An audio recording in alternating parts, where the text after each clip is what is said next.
In reversal, Justice Department withdraws subpoenas in John Brennan investigation, AP sources say. Add AP News as your preferred source to see more of our stories on Google. Add AP News on Google. Add AP News as your preferred source to see more of our stories on Google. Share Washington app.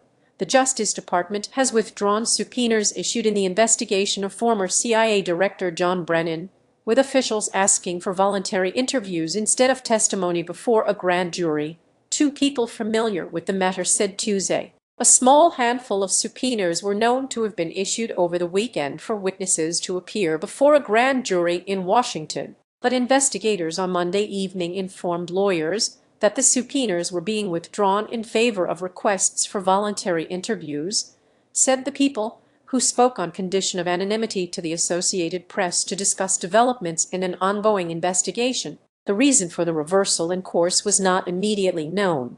The months-old Brennan investigation is one of several criminal probes the Justice Department has opened over the last year against President Donald Trump's perceived adversaries. It centers on one of the Republican president's chief grievances, a U.S. intelligence community finding that Russia interfered on his behalf during his successful 2016 presidential campaign. The subpoenas were issued after a shakeup in the Justice Department team leading the investigation. A career national security prosecutor in Florida who had been handling the inquiry recently left the case after expressing doubt about the legal viability of a potential criminal prosecution, according to another person familiar with the matter. The Justice Department on Monday installed a Trump loyalist, Joe DeGenover, who served as U.S. Attorney in Washington during the Reagan administration, as a counselor to the Attorney General who will now work on the Brennan investigation. The 81-year-old former prosecutor supported Trump's failed legal campaign to undo the results of the 2020 presidential election and has also been an outspoken critic of Trump foes like Brennan,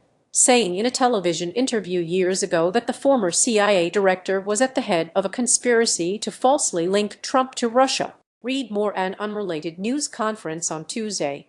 Acting Attorney General Todd Blanche brushed aside questions about whether DeGenover's past comments could create a conflict of interest and leave him susceptible to claims of bias. The mere fact that he has spoken about his perception, he didn't have access to grand jury information, he didn't have access to witnesses, and so, like any prosecutor, I expect that he will follow the facts, and those facts come from witnesses and grand jury information, Blanche said.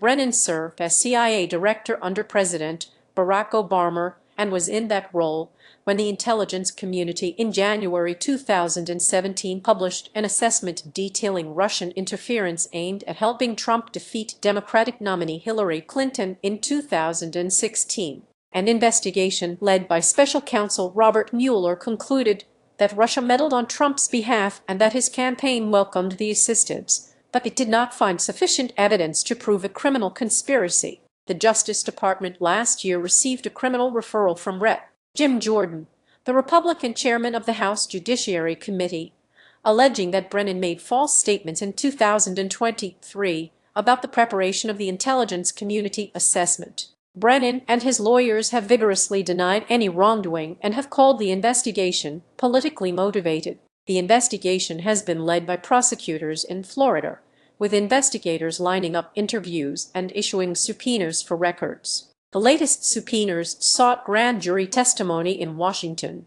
a possible indication that prosecutors believe they might need to bring any criminal case in Washington, where Brennan's testimony took place.